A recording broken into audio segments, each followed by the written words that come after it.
Do you ever feel like you're living life at a different speed than everyone else? You look around and it seems like the rest of your friend and family has a roadmap that you never received.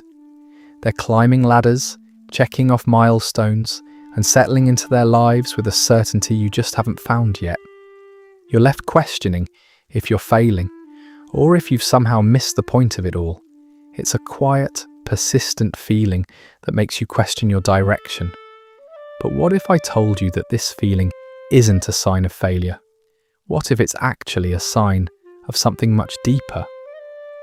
Carl Jung observed a rare personality pattern, one that isn't built for the rapid, early success of youth.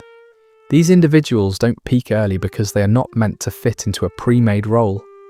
They're spending these early, often difficult years building the foundation for a life of extraordinary meaning that only truly blossoms in the second half. Jung divided human development into two halves.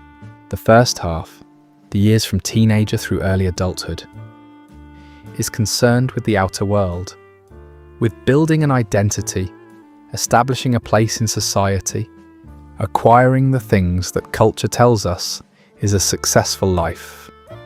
And for most personality types, that first half goes reasonably well. The external rewards of ambition and social status arrive more or less on schedule. But for the deep thinker, the observer, the person who cannot move towards something without first understanding why, who cannot accept a life built on other people's expectations, they are often the late bloomers. The pace being demanded is not the pace at which they naturally function, and the identity being asked of them fits the way a borrowed coat fits. It is wearable but never quite their own. For people that have this trait, growth is never really finished. Even in midlife, they continue questioning, unlearning, learning, and rebuilding themselves. So they question, they search, and they may appear from the outside to be struggling with something that everyone else managed to get without this level of difficulty. What is actually happening is something entirely different. While other people are collecting achievements, they are collecting understanding. And understanding, genuine, hard-won, self-excavated understanding, cannot be rushed. It does not arrive on anyone else's schedule. It comes through the particular process of someone who refused to accept the first answer, who kept pulling at the thread until something true came loose, who was willing to sit with uncertainty long enough for something real to emerge from it. Jung called this individuation, the slow, lifelong process of becoming more fully yourself, of integrating the parts that were buried, understanding the patterns that were unconscious, arriving at a relationship with yourself that is honest and fulfilling. And the profound irony of individuation is that it is almost incompatible with early success. The person who spends years becoming themselves is often the person who looks most lost in their 20s and 30s, because they are doing something that does not show. But then something shifts, a clear direction that arrives almost suddenly.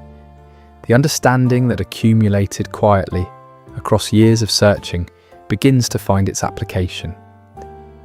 The self-knowledge that looked like stagnation begins to produce a quality of judgment and direction that people who made it earlier simply do not have access to.